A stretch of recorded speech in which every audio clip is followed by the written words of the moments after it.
Hello everyone, welcome to নাগ পরিবার। আশা করি তোমরা সকলে ভালো আছো, আমিও ভালো আছি। দেখে নাও আজ আমি তোমাদের সাথে কোন রেসিপি শেয়ার করছি।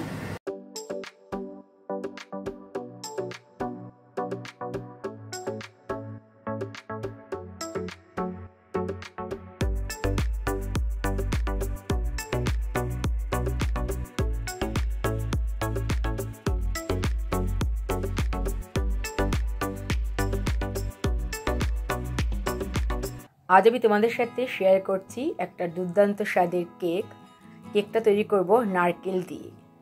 এই কেকের নাম হচ্ছে নারকেলের মালাই কেক। একবার এই কেক তৈরি করে খেলে বারবার রিকোয়েস্ট আসবে এভাবে তৈরি করে খাওয়ানোর জন্য। ভিডিওটা প্রথম থেকে তোমরা দেখো, তাহলে বুঝতে পারবে যে কত সহজেই এই কেকটা বাড়িতে তৈরি করে নেওয়া যায়। যে সমস্ত জিনিস দরকার এই কেকটা তৈরি করতে সবকিছু তোমাদের হাতের কাছেই থাকে। একটা মিক্সি জার নিয়ে নিয়েছি, আর তার মধ্যে আমি দিয়ে দিলাম হাফ নারকেলের হাফ কোরানো, দিয়ে দিচ্ছি হাফ কাপ সুজি, 1/4 কাপ ময়দা, টক দই দিচ্ছি 1 চামচ, চিনি দিচ্ছি 1/4 কাপ। যেহেতু টক দই রয়েছে একটু টক টক হবে, তাই চিনিটা একটু বেশি করে দিতে হলো। দিচ্ছি 1 চামচ দুধ, দিচ্ছি এলাচ গুঁড়ো না থাকলে গোটা এলাচ দিলেও হবে। এবারে সবকিছু আমি খুব ভালো করে ব্লেন্ড করে নেব। দেখতেই পাচ্ছ সবকিছু খুব ভালোভাবে ব্লেন্ড করে নিয়েছি। এবার এটা এক সাইড করে রেখে দিচ্ছি। আমি একটা পাত্র নিয়ে নিয়েছি, তার মধ্যে আমি ভালো করে একটু অয়েল ব্রাশ করে দিচ্ছি। কেকেরই বাটি থাকতে হবে এরকম কোনো কথা নেই, যে কোনো বাটিতে বাড়িতে যা আছে তাই দিয়ে কিন্তু তৈরি করে নিতে পারবে। খুব ভালো করে অয়েল ব্রাশ করা হয়ে গেছে। এর মধ্যে আমি দিয়ে দিচ্ছি একটা বাটার পেপার। এবার বাটার পেপার ওপরেও আমি একটু অয়েল ব্রাশ করে নেব। দেখতেই পাচ্ছ বাটার পেপারের মধ্যে আমি অয়েল ব্রাশ করে নিয়েছি। এবার দেখো একটা কুকার বসিয়ে দিয়েছি, তার মধ্যে একটা রিং বসিয়ে দিয়েছি, যে কোনো স্ট্যান্ড থাকলেই হবে। এটা আমি 10 মিনিট একটু প্রিহিট দিয়ে নিচ্ছি। আর ব্যাটারের মধ্যে আমি দিয়ে দিচ্ছি half teaspoon baking powder, 1/4 teaspoon baking soda. ভালো করে আমি ব্লেন্ড করে নেব। কিছু ভালোভাবে ব্লেন্ড করে নিয়েছি, একটু দেখাচ্ছি তোমাদেরকে কেমন হয়েছে। দেখতেই পাচ্ছ স্মুথ একটা ব্যাটার তৈরি হয়েছে। এবার এটা আমরা দিয়ে দেব তৈরি করে রাখা বাটিতে।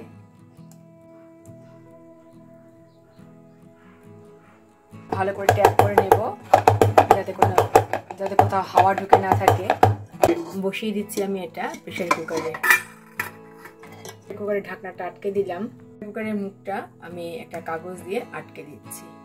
এবার কেকের উপরে দেওয়ার জন্য মালাই তৈরি করে নিচ্ছি। তার জন্য দুধ বসিয়ে দিয়েছি কড়াইতে। এবার দুধটা আমি নাড়বো। দুধটা যখন হালকা গরম হয়ে আসবে তখন আমি এর থেকে 1 চামচ দুধ তুলে নেব। দেখাই যাচ্ছে দুধটা হালকা গরম হয়ে এসছে, একটু স্টিম বেরোচ্ছে, দেখতেই পাচ্ছ। একটা বাটিতে নিয়ে নিলাম। দিচ্ছি 2 টিস্পুন কাস্টার্ড পাউডার,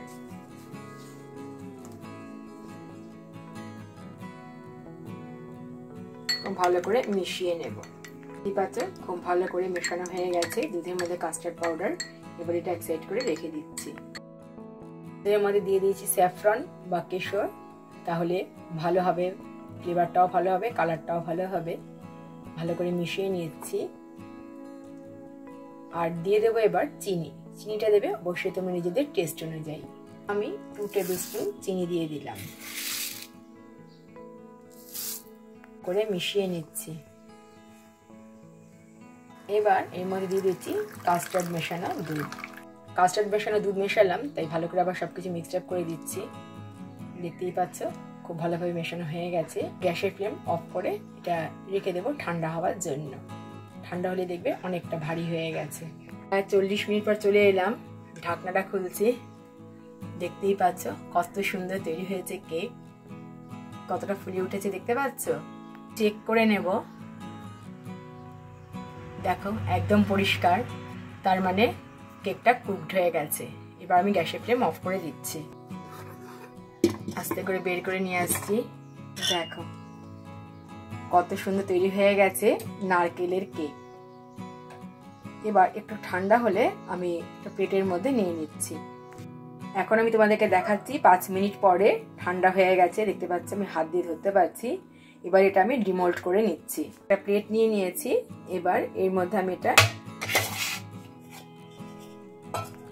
পেছন দিকটা, কাগজটা আমি তুলে দিচ্ছি।